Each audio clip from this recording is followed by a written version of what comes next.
are fine. My name is Priya Vermani and I'm your social science teacher. So welcome back मेरे प्यारे प्यारे बच्चों. हम पढ़ रहे थे chapter 1 of economics which is development बच्चों. करेक्ट. हमने ये चैप्टर काफी हद तक कवर कर लिया है बच्चों. Only the last topic is left बच्चों. और अगर आपको ये चैप्टर अच्छे से फिर से रिवाइज करना है और अगर आप मेरे प्रीवियस सेशंस देखना चाहते हैं बच्चों, तो please press this I button. यहां प्रेस करने से आपको सभी प्रीवियस सेशंस मिल जाएंगे और अगर आप आज के सेशन को प्रीवियस सेशन के साथ कोरिलेट करेंगे तो अंडरस्टैंडिंग होने वाली है परफेक्ट. राइट. और आपको करना है एक बहुत ही जरूरी काम, is to like, share and subscribe to this amazing platform which is Slido. ये काम करना बच्चों अति आवश्यक है. करेक्ट. तो चलो ये चैप्टर तो हमने काफी हद तक कर दिया. लास्ट टॉपिक बचा है जो आ रहा है आपकी स्क्रीन पर. अगर आप देखें तो ये है measures for effective management of resources. और इसको दूसरी तरीके से क्वेश्चन कैसे पूछा जा सकता है कि how to achieve sustainable development. अब आपको पता है बच्चों सस्टेनेबल डेवलपमेंट एक बहुत ही इंपॉर्टेंट टॉपिक है, सभी टीचर्स का बहुत ही फेवरेट टॉपिक है. तो इसमें से क्वेश्चन आना तो अनिवार्य है, होगा ही होगा, आएगा ही आएगा. तो क्यों ना इसको अच्छे से प्रिपेयर करें.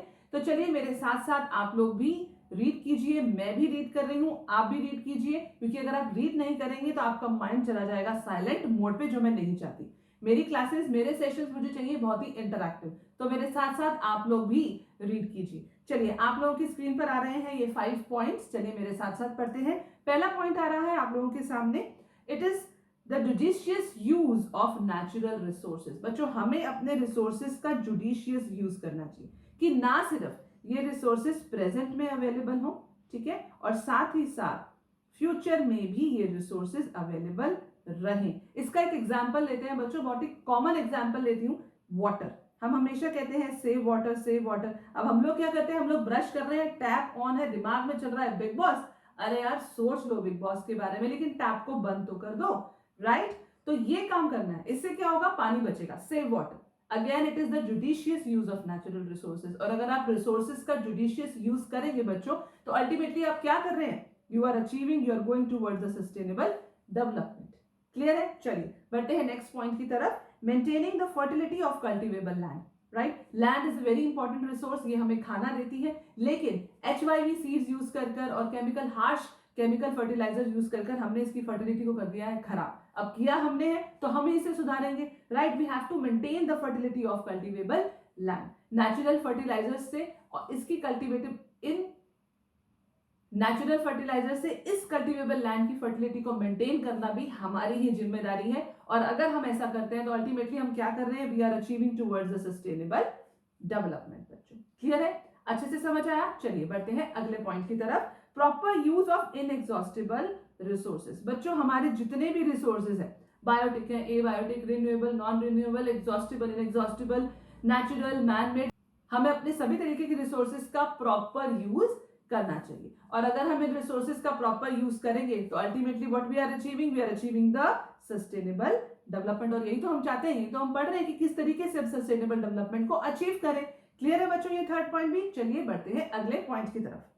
Take measures to control pollution. अब पॉल्यूशन एक ऐसा मैटर है, एक ऐसा टॉपिक है तो बहुत इरिटेटिंग है, सबको परेशान करते हैं. नॉइज पॉल्यूशन है, वाटर पॉल्यूशन है, एयर पॉल्यूशन है. अब हम लोग क्या करते हैं, शाम को बैठे हैं, चाय पी रहे हैं, गप्पे मार रहे हैं, बोल रहे हैं यार पॉल्यूशन बहुत ही बढ़ गया, एयर पॉल्यूशन ने तो बड़ा परेशान कर रखा है. But we are actually doing nothing. हम लोगों को सिर्फ गप्पे मारने आते हैं और हम लोग कुछ करते नहीं. Now it's the time to take some action, to go for something. कुछ ऐसे मेजर्स लेने पड़ेंगे और किसी एक से, दो से, तीन से काम नहीं होगा. जब तक हम कलेक्टिव काम नहीं करेंगे तो इस पॉल्यूशन को हम कंट्रोल नहीं कर सकते. और अगर हम इस पॉल्यूशन को कंट्रोल कर रहे हैं तो ultimately what we are doing, we are achieving towards the sustainable development. So we have to take the measures to control this pollution. Correct है जी. चलिए बढ़ते हैं लास्ट पॉइंट की तरफ. Protection of flora and fauna from human exploitation. अब हम लोग हैं एक्सप्लॉयटेशन के राजा, ठीक है. तो अगर हम लोगों ने एक्सप्लॉइट किया है अपने फ्लोरा को और अपने फौना को, तो ये हमारी ही ड्यूटी है कि अब हमें इन्हें प्रोटेक्ट करना है, इन्हें बचाना है, ताकि फ्यूचर जनरेशन को भी पता चले कि ये इस टाइप का फ्लावर और इस टाइप का एनिमल रहते थे, होते थे. ठीक है. हमें खत्म नहीं करना है, कुछ तो पहुंचे उन तक, हमारी फ्यूचर जनरेशन को. हमें अपनी फ्यूचर जनरेशन को रुलाना नहीं है. वो ऐसे ना बोले कि हमारे एंसेस्टर्स तो बड़े खराब थे. कुछ नहीं छोड़ा उन्होंने, सब खत्म कर दिया। आप ऐसा सुनना चाहते हो? नहीं ना। So go for the fifth point, that is protection of flora and fauna from human exploitation. हम है एक्सप्लॉयटेशन के राजा, तो हमें ही इसे ठीक करना होगा। अगर हम इसे ठीक करते हैं तो ultimately what we are achieving towards the sustainable development. बच्चों क्लियर है आपको ये पांचों पॉइंट कि किस तरीके से हम सस्टेनेबल डेवलपमेंट को अचीव कर सकते हैं? ये है वो 5 पॉइंट्स। क्विक रिवाइज करते हैं। Judicious use of natural resources, मेरे साथ साथ बोलो बच्चा party. Maintaining fertility of cultivable land, proper use of inexhaustible resources, take measures to control pollution, protection of flora and fauna from human exploitation. याद हो गया ना? क्लास में याद करो, अभी याद करो, एक्स्ट्रा टाइम देने की जरूरत नहीं है। मेरे साथ साथ बोलोगे तो 2-3 पॉइंट्स तो अभी याद हो जाएंगे। ठीक है, तो क्लास में ही याद करने की कोशिश करो, सेशन के बीच में ही इसे अच्छे से याद करने की कोशिश करो। क्लियर है बच्चा पार्टी जी? चलिए अब इस टॉपिक के साथ हमारा चैप्टर हो गया खत्म। कांग्रेचुलेशंस बच्चा पार्टी, चैप्टर कंप्लीट कर लिया हम लोगों ने, राइट। लेकिन अभी तो पढ़ना बहुत बाकी है, अभी तो सिर्फ पिक्चर अभी शुरू हुई है, क्लाइमेक्स तो अभी बाकी है। क्लाइमेक्स तक पहुंचना है ना, तो चलो अगर क्लाइमेक्स तक पहुंचना है तो हम अब सॉल्व करने वाले हैं अपनी एनसीईआरटी की बैक एक्सरसाइज। वाओ, मुझे तो क्वेश्चन सॉल्व करने में बहुत मजा आता है। चैप्टर अच्छे से पढ़ लिया आप लोगों ने, और मुझे पता है, मैं हर बार बोलती हूँ कि रीडिंग ट्वाइस देनी है। ट्वाइस रीडिंग आप लोग करके आए हैं, राइट। तो चलो स्टार्ट करते हैं एनसीईआरटी की बैक एक्सरसाइज। निकाल लो अपने हथियार, अपना पेन, अपना पेंसिल, अपना रजिस्टर और अपनी ग्रंथ जो कि है एनसीईआरटी बुक, निकाल लो उसको और मेरे साथ साथ क्वेश्चन सॉल्व कीजिएगा। और जो बच्चे देंगे करेक्ट आंसर्स उन्हें मिलेगा मेडल, राइट। तो चलो स्टार्ट करते हैं। आ रहा है आप लोगों के सामने फर्स्ट क्वेश्चन, ये रहा आप लोगों की स्क्रीन पर। ऐसा नहीं लग रहा केबीसी वाली फीलिंग आ रही है कि क्वेश्चन मैं बोल रही हूँ, ऑप्शंस आपको दे रही हूँ और आपको आंसर करना है ना? तो केबीसी वाली फीलिंग लेकर ही खेलते हैं। चलो स्टार्ट करते हैं फर्स्ट क्वेश्चन से, मेरे साथ साथ आप लोग भी रीड कीजिए। Development of a country can generally be determined by, first point, its per capita income, second, its average literacy level, third point, health status of its people, and fourth है all of the above। बच्चों इसका answer मुझे चाहिए, comment section में लिखो लिखो, बिल्कुल creative section में लिख डालो इसका आंसर। और मेरे बच्चे बहुत स्मार्ट है, मैं सबको मेडल देने वाली हूँ। बच्चों डेवलपमेंट अगर किसी कंट्री की आप डिटरमाइन कर रहे हो तो वो उसका पर कैपिटा इनकम भी बताएगा, उसका लिटरेसी लेवल भी बताएगा, उसका हेल्थ स्टेटस भी बताएगा। इसका मतलब इसका आंसर है ऑल द अबव। बिल्कुल मेरे पहले ही सॉल्व करने से पहले ही आंसर मुझे मिल गए कमेंट सेक्शन में, बिल्कुल दिख रहा है मेरे को, आप लोग बिल्कुल सब लोग सही है, यही इसका आंसर है ऑल द अबव। बच्चा पार्टी बिल्कुल सही, मेडल है आप लोगों के लिए। चलिए बढ़ते हैं नेक्स्ट क्वेश्चन जो आ रहा है आपकी स्क्रीन के ऊपर। Second question, which of the following neighboring countries has better performance in terms of human development than India? कौन है बच्चों ऐसी कंट्री जो है इंडिया से ज्यादा बढ़िया परफॉर्मेंस है जिसकी? ठीक है, कौन सी ऐसी नेबरिंग कंट्री है बच्चों? बताओ, इसका आंसर लिख डालो कमेंट सेक्शन में। यस, इसका आंसर है श्रीलंका। बिल्कुल ठीक, मैंने आपको पढ़ाया था, याद है? मैंने कहा था श्रीलंका रॉक्स एवरीवेयर, राइट। तो बिल्कुल करेक्ट है इसका आंसर श्रीलंका, बिल्कुल सही बच्चा पार्टी जी, ये रहा आंसर। चलिए बढ़ते हैं नेक्स्ट क्वेश्चन की तरफ। So assume there are 4 families in a country, the average per capita income of these family is ₹5000। Average आपको दे रखा है 4 फैमिलीज का। If the income of 3 family is 4000, 7000 and 3000 respectively, what is the income of the 4th family? तो बच्चों अब इसमें use करने हैं आप लोगों ने अपने मैथ्स कंसेप्ट, इसे सॉल्व कीजिए और आंसर दीजिए मुझे कमेंट सेक्शन में। बच्चों 5000 दे रखा है 4 फैमिलीज का, ठीक है, तो हम इसका टोटल निकाल लेते हैं। 5000 multiply by 4 which is 20000। Clear है बच्चा पार्टी जी? और 3 फैमिलीज की इनकम हमें दे रखी है, हम टोटल कर लेते हैं इसका, वो है 14000। और अगर टोटल में से हम इन 3 फैमिलीज का निकाल देते हैं तो आंसर आ जाएगा बच्चों 4th फैमिली का। ठीक है बच्चा पार्टी जी? तो 4th फैमिली का आंसर आ रहा है, यूज योर मैथ्स कंसेप्ट, बिल्कुल करेक्ट, 6000। तो इसका आंसर है बच्चों 6000। और मुझे पता है मेरे सभी स्मार्ट स्टूडेंट्स ने दे दिया होगा आंसर कमेंट सेक्शन में, और सही आंसर देने वाले बच्चों को मिल रहा है मेडल, राइट। तो चलिए बढ़ते हैं अब हम नेक्स्ट क्वेश्चन की तरफ। आंसर आप लोगों के सामने है 6000। क्लियर है? तो चलिए बढ़ते हैं नेक्स्ट क्वेश्चन की तरफ जो आ रहा है आपकी स्क्रीन के ऊपर, ये रहा। What is the main criterion used by the World Bank in classifying different countries? What are the limitation of this criteria if any? तो बच्चों वर्ल्ड बैंक ने क्राइटेरिया दिया था, याद है आपको? हमने स्टार्ट किया था इनकम से, कि इनकम से हम चेक करेंगे कौन सी ज्यादा डेवलप्ड है और कौन सी नहीं। फिर हमने कहा कि नहीं, इनकम नहीं, हम क्या लेंगे? पर कैपिटा इनकम, मतलब कि एवरेज इनकम, राइट। तो चलिए देखते हैं, इसका आंसर आ रहा है आप लोगों की स्क्रीन पर। In the world development report 2006 बच्चों क्या कहा था उन्होंने यूज किया था कौन सा क्राइटेरिया बच्चों, एवरेज इनकम का, या आप कह सकते हो पर कैपिटा इनकम का। क्या होता है एवरेज इनकम, या हम कह सकते हैं पर कैपिटा इनकम। बच्चा पार्टी जी लिख लो इसको, अपने अपने रजिस्टर में नोट कर लो, याद कर लो, कुछ भी करो पर कर लो।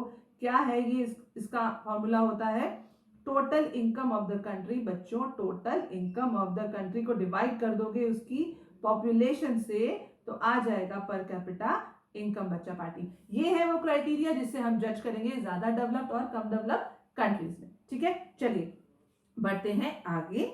Yes, so according to the world development report 2006 countries को कैसे क्लासिफाई किया गया बच्चों, कैसे किया गया देखिए कि रिच कंट्रीज कौन सी होती है जिनकी पर कैपिटा इनकम होती है 4,53,000 पर एनम से ज्यादा। ठीक है, इन 2004 उन्हें हम कहते हैं रिच कंट्री। और लो इनकम कंट्रीज कौन सी होती है जिनकी पर कैपिटा इनकम है 37,000 से भी कम।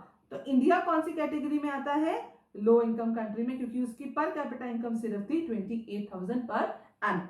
So rich countries, excluding the countries of Middle East and certain other small countries, are generally called as developed countries. बच्चों तो ये क्राइटेरिया आपको समझ आया, इसको एज इट इज आपने आंसर में लिख कर आना है। अगर ये क्वेश्चन पूछता है तो ये क्राइटेरिया आप मेंशन करके आएंगे बच्चा पार्टी। ठीक है, चलिए बढ़ते हैं आगे।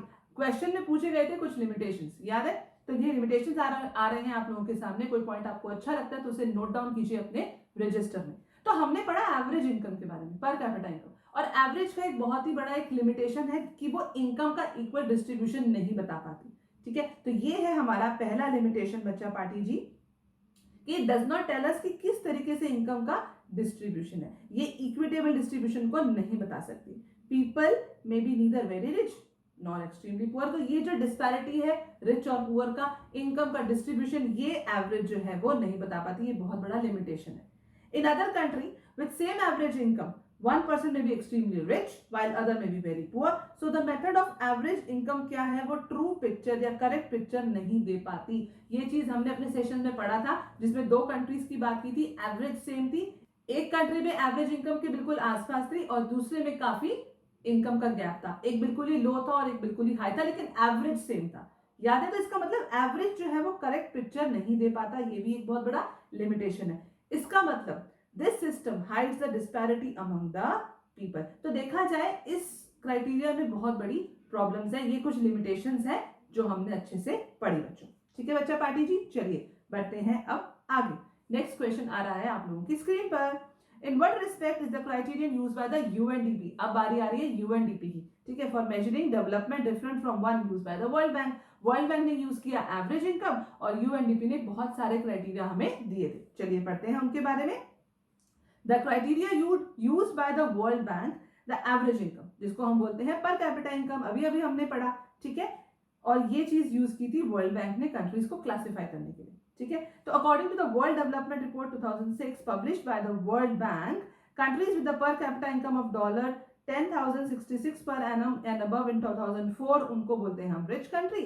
और other hand the countries with the per capita income of $825 और less are called low income countries. ये एक क्राइटेरिया जो है वो वर्ल्ड बैंक ने हमें दिया। समझे? चलिए अब बढ़ते हैं आगे। Yes, so the UNDP. अब यूएनडीपी की बारी आई। वर्ल्ड बैंक ने तो कहा एवरेज इनकम, लेकिन यूएनडीपी कहता है कि नहीं, सिर्फ एवरेज इनकम नहीं, उन्होंने कहा कि हम क्लासिफाई करेंगे on the basis of HDI. इसका मतलब उसके अंदर ये वाइडर कंसेप्ट है, उसके अंदर और भी चीजें आती हैं, ना सिर्फ पर कैपिटा इनकम, और भी चीजें हैं। जैसे कौन सी?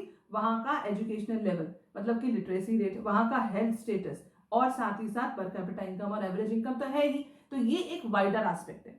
So the human development index used by the UNDP एक तरीके का बेटर है और वाइडर भी है, क्योंकि इसमें ना सिर्फ हम पर कैपिटा इनकम लेते हैं, लेकिन इसमें साथ साथ हम पर कैपिटा इनकम भी, हेल्थ भी, एजुकेशन भी, ये सभी फैक्टर्स को लेते हैं। तो ये यूएनडीपी का जो फैक्टर है ये काफी वाइडर है as compare to the world bank, और बेटर भी है क्योंकि ये सिर्फ इनकम पे क्लासिफाई नहीं करता, और भी चीजें हैं जिसको ये कंसिडर करता है बच्चा। ठीक है, चलिए अब बढ़ते हैं हम आगे। अब क्वेश्चन आ रहा है अगला आप लोगों की स्क्रीन पर, देखिए अच्छे से। Why do we use average? Are there any limitations to their use? Illustrate with your own examples related to development. अभी हमने पढ़ा कि एवरेज ऑल्दो अच्छा है, ठीक है, लेकिन उसके कुछ लिमिटेशंस भी है। आइए देखते हैं।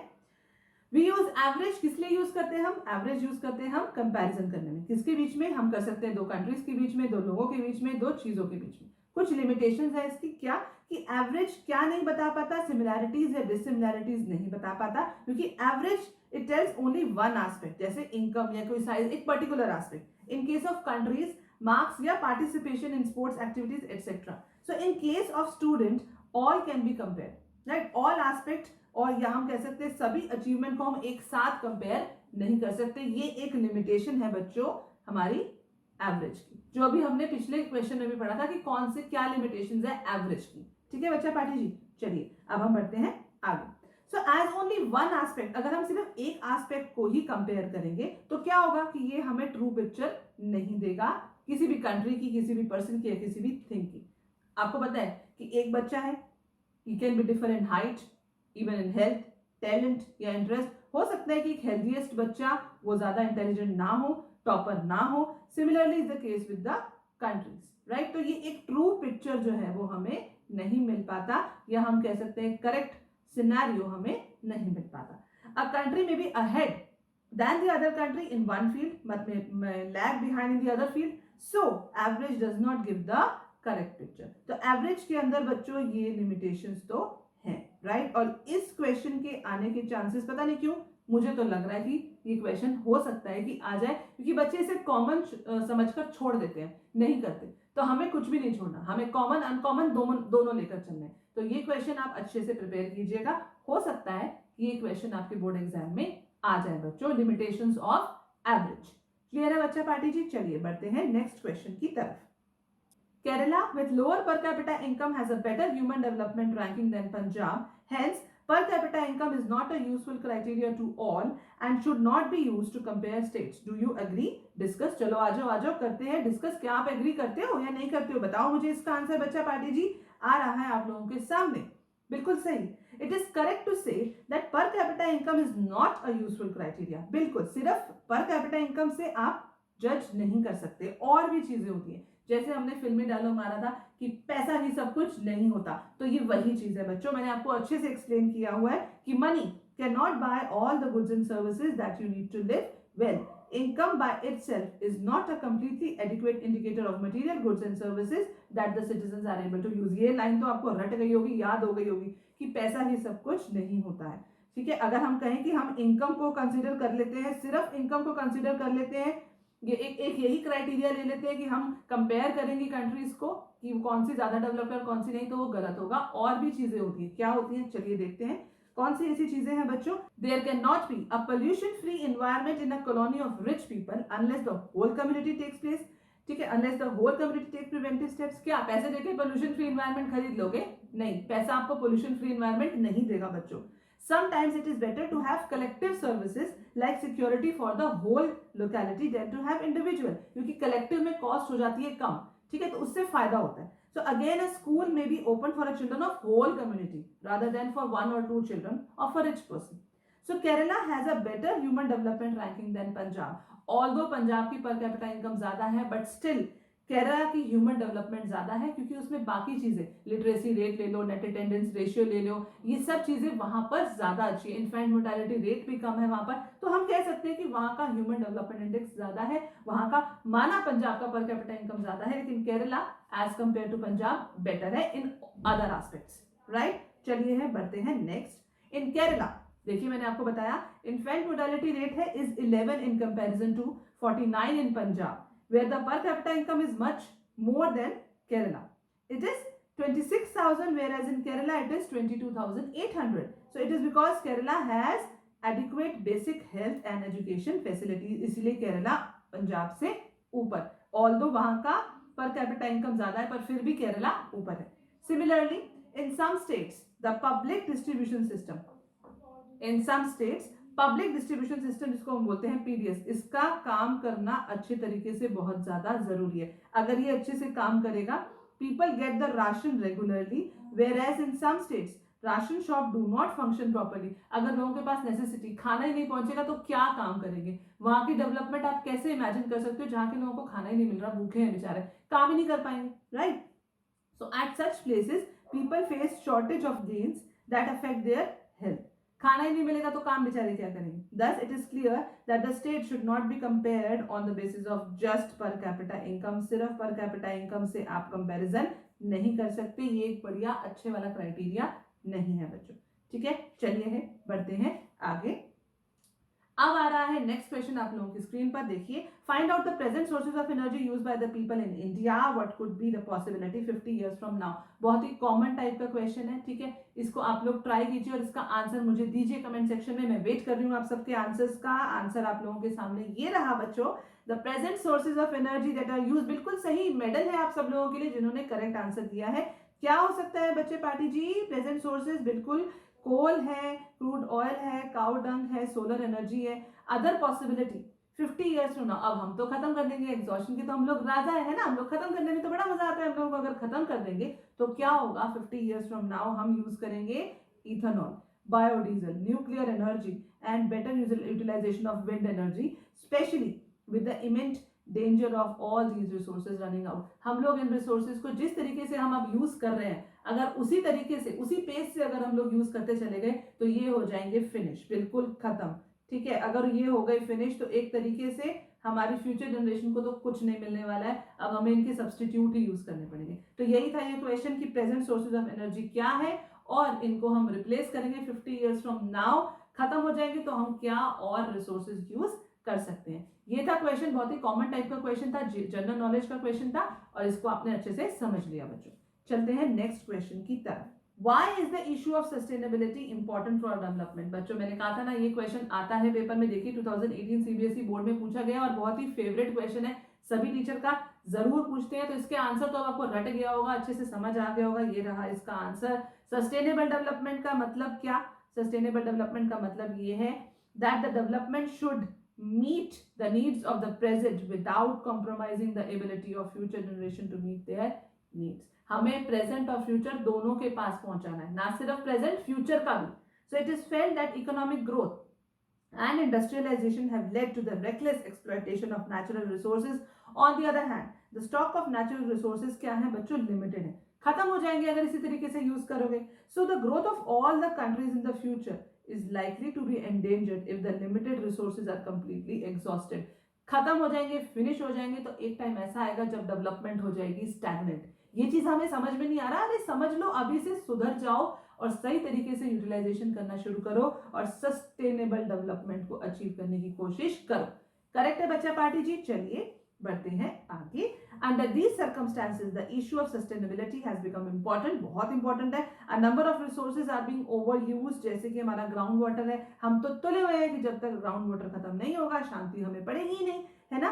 तो it is under the serious threat of over use in many parts of the country, जैसे कि पंजाब है, हरियाणा है, वेस्टर्न यूपी है, और ये डिक्लाइन हो रहा है वहां का water level. So as a result if we go on over using there will be a water crisis in future. Similarly, if non-renewable resources are used recklessly, there will also be exhausted. These will also be exhausted. बच्चा party जी, खत्म हो जाएंगे, water crisis आ जाएगा future में। इसीलिए कहते हैं save water, right. अगर हम इसी तरीके से वाटर का यूज करते चले जाएंगे तो एक टाइम ऐसा आएगा फ्यूचर में जब वाटर की अवेलेबिलिटी हो जाएगी खत्म। तो अभी से इस चीज को ठीक करिए। हमने ही खत्म किया है तो हमारी ही ड्यूटी है कि हम इस चीज को प्रॉपरली मेंटेन करें ताकि फ्यूचर जनरेशन भी इसका यूटिलाइजेशन कर सके।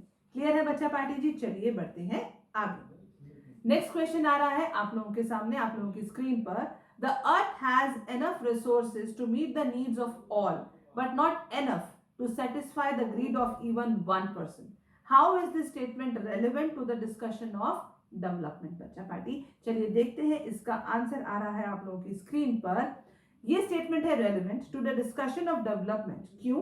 क्योंकि दोनों ही, अगर हम कहें रिसोर्सेज और डेवलपमेंट, ये चलता है हैंड इन हैंड। अगर आप डेवलपमेंट के बारे में सोच रहे हैं तो रिसोर्सेज का प्रेजेंट होना तो जरूरी है। ये दोनों अगर प्रेजेंट हो गए तभी एक स्टेबल बैलेंस बन पाएगा। एज द स्टेटमेंट क्लेम कि हमारी अर्थ के पास बहुत सारे रिसोर्सेज हैं, रिन्यूएबल, नॉन रिन्यूएबल, मैंने आपको कहा biotic, abiotic, exhaustible, inexhaustible, natural, manmade, बहुत सारे मानते हैं। लेकिन एक टाइम ऐसा आएगा जब ये खत्म हो जाएंगे अगर इसी स्पीड से आप इसको यूटिलाइज करते चले गए, एग्जॉस्ट करते चले गए।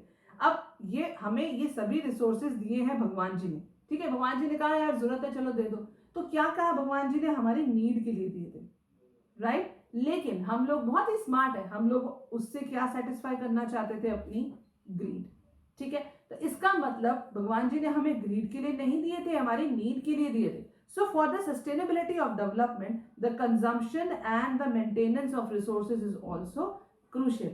कंजम्पशन तो कर ही रहे हैं, उसको मेंटेन भी कीजिए.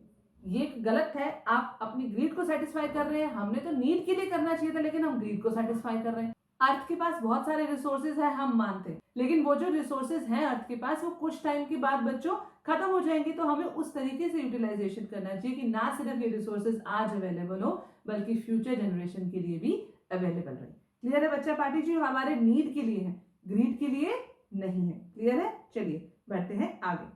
So we have to use the resources keeping our environment protected and clear so that there is a balance between the development and the use of our resources. मैंने आपको अच्छे से एक्सप्लेन किया, अभी किया कि हमें बैलेंस मेंटेन करना है डेवलपमेंट में और यूज ऑफ रिसोर्सेज में. So as otherwise after a certain point of time in future the development will be stagnant. बच्चों अगर इसी तरीके से हम करते रहे, इसी पेस से चलते रहे, तो डेवलपमेंट क्या हो जाएगी? स्टैग्नेंट हो जाएगी, रुक जाएगी. क्यों? क्योंकि रिसोर्सेज ही अवेलेबल नहीं है. राइट? तो रिसोर्सेज और डेवलपमेंट का बैलेंस होना चाहिए कि अगर आप डेवलपमेंट को आप एक्सपेक्ट कर रहे हैं तो रिसोर्सेज भी उसके लिए अवेलेबल रहें. ठीक है बच्चा पार्टी जी? चलिए बढ़ते हैं अब हम लोग नेक्स्ट क्वेश्चन की तरफ. List a few example of environmental degradation that you may have observed around you. सोचो बच्चों, दिमाग लगाओ कि क्या क्या एनवायरमेंट डिग्रेडेशन चल रहा है आपके आसपास, और इसका आंसर दो मुझे कमेंट सेक्शन में लिख के दिखाओ. ये रहे answer. There is a noise pollution. Noise pollution है due to the use of loudspeaker at night, या आप कह सकते हो blowing of horns unnecessarily on the road, या कह सकते हो people throw garbage wherever they want. Perhaps there is no provision for dustbins in the street. और अब हम क्या करते हैं, डस्टबिन तो है स्ट्रीट पर, लेकिन हमें तो फेंकने में ही मजा आता है. डस्टबिन यूज करना तो हम करना ही नहीं चाहते ना. तो ये चीज आप देखिए, आप करिए इसको यूज, तभी तो आप इन सब चीजों को ठीक कर पाएंगे. राइट? चलिए बढ़ते हैं next. Air pollution has increased due to the emission of smoke from factories and vehicles. There is an increase in the water pollution due to the shops and factories in the residential area. So बच्चों ये हर type का ये चल रहा है, और इससे क्या हुआ है, अल्टीमेटली हमारा एनवायरनमेंट जो है वो डिग्रेड हो रहा है. तो हमें कोशिश करनी चाहिए कि हम ये सब चीजें ठीक कर सकें. क्लियर है बच्चा पार्टी जी? चलिए बढ़ते हैं नेक्स्ट क्वेश्चन की तरफ. अब आपके सामने आ रहा है एक टेबल, जिसमें हमें बताना है कि कौन सी country, which country is at the top and which country is at the bottom. चलिए इसको ट्राई करते हैं बच्चा पार्टी जी. आइए आप लोग मेरे साथ कीजिए.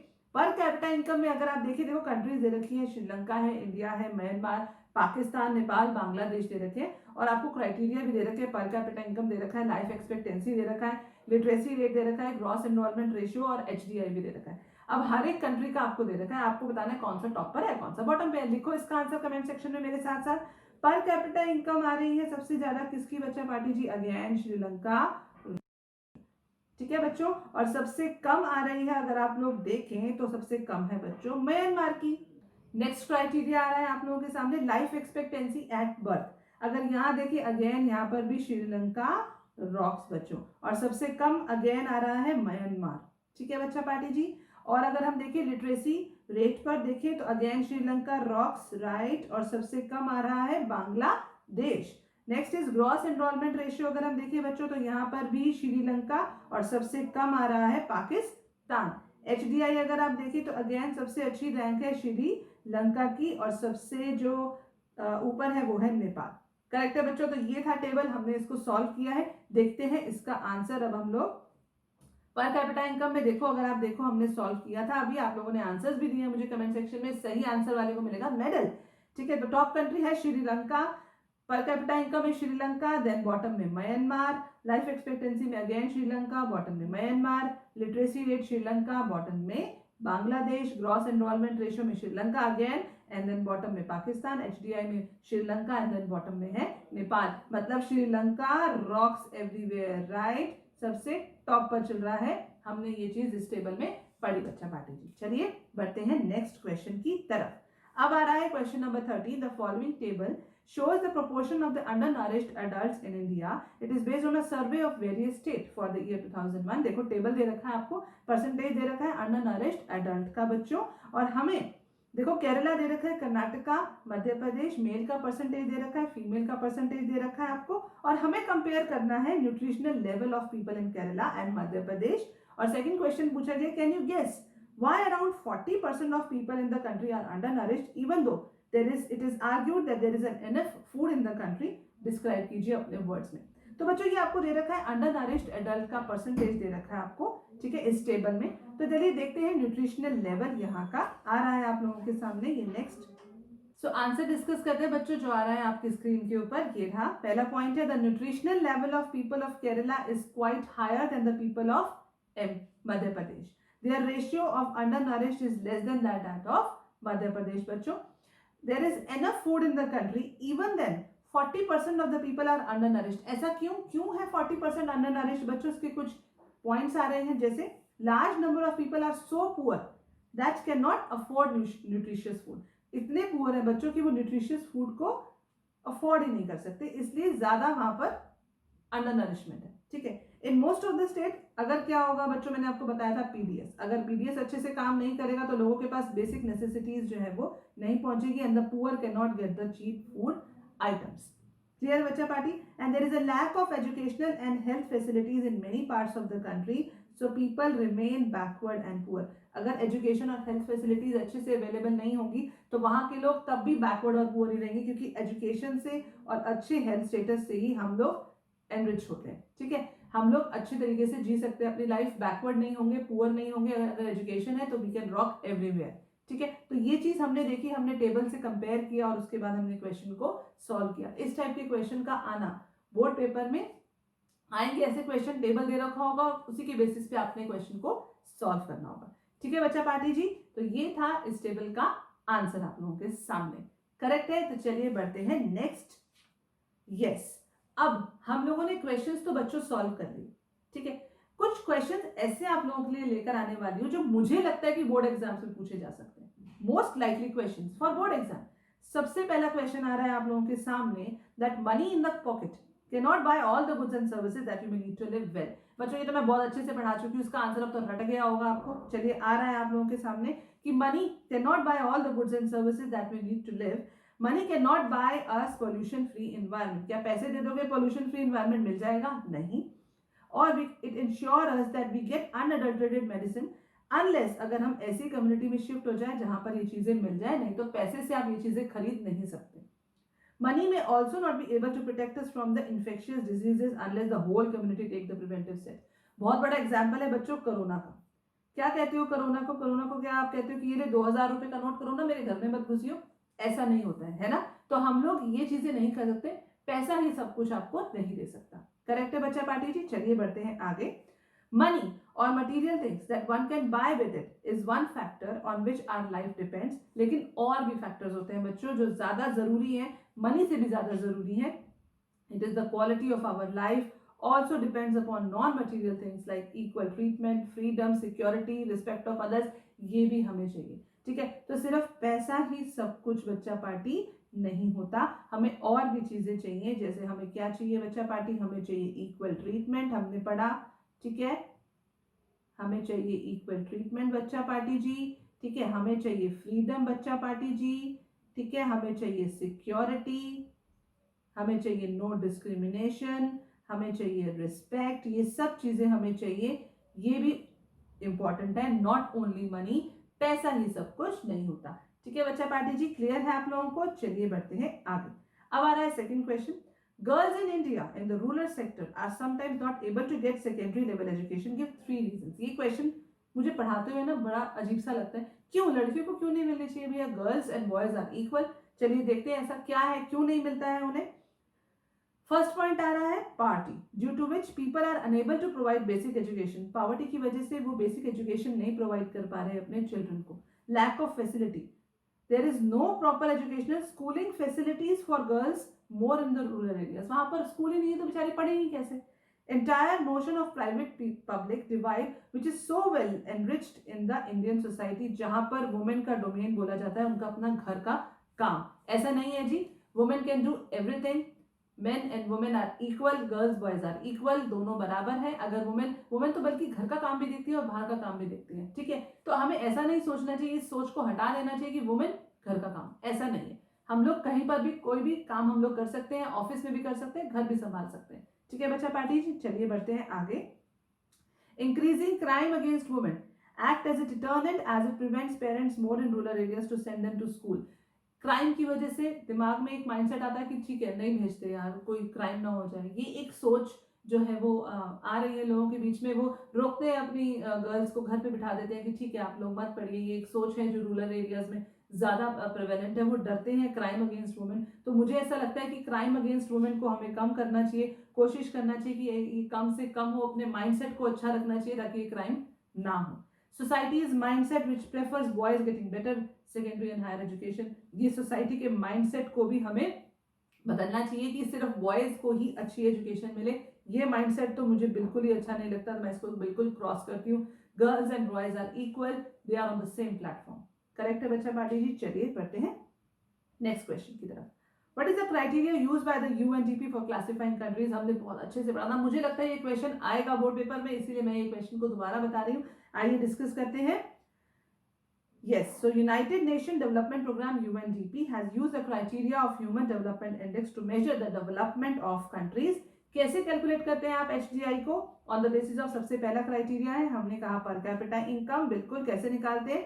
जब total national income of the country is divided by its population, हमें निकलता है पर कैपिटा इनकम। ये पहला क्राइटेरिया है कंट्रीज को क्लासिफाई करने का। दूसरा है लाइफ एक्सपेक्टेंसी।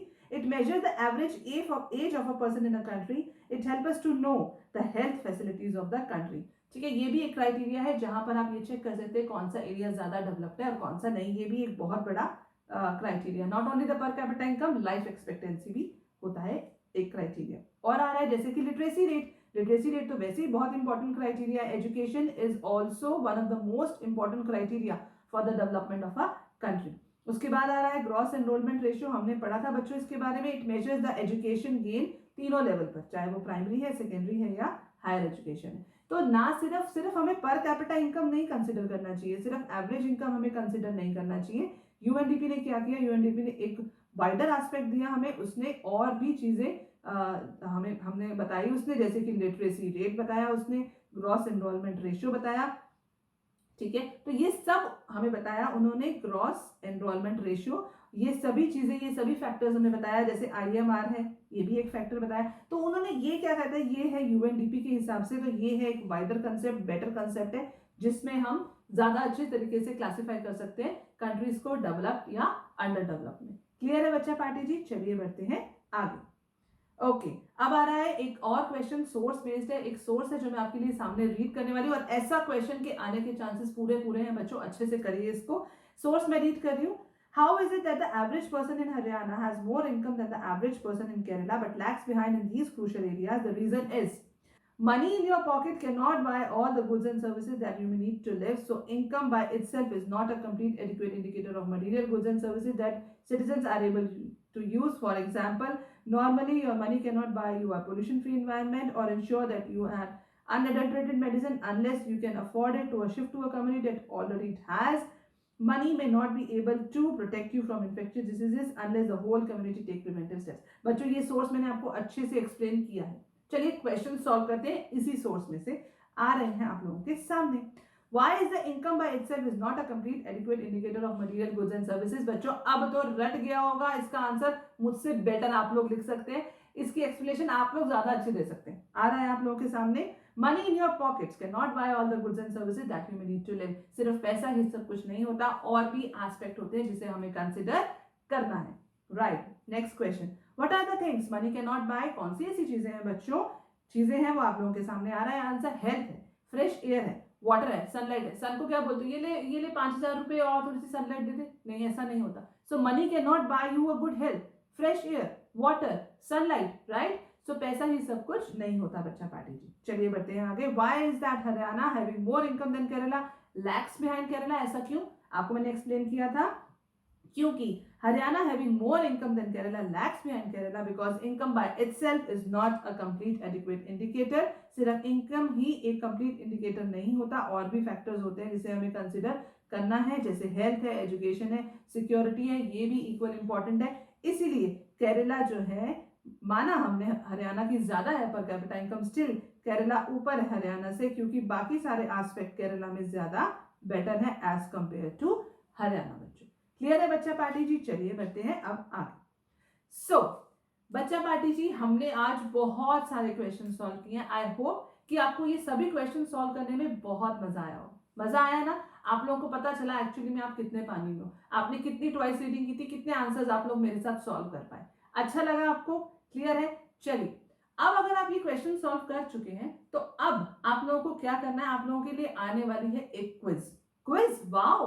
और भी क्वेश्चंस आने वाले हैं बच्चों, और आप लोग उसे खुद से सॉल्व कीजिए, और आपको पता, आपके पास रिजल्ट भी आएगा आपके पास खुद से, और कहीं पे भी शेयर नहीं किया जाएगा, वो रिजल्ट आपके लिए, ताकि आपको पता चले कि आप कितने पानी में हैं, राइट? तो इस क्विज को भी आप लोग सॉल्व जरूर कीजिएगा। क्लियर है बच्चा पार्टी जी?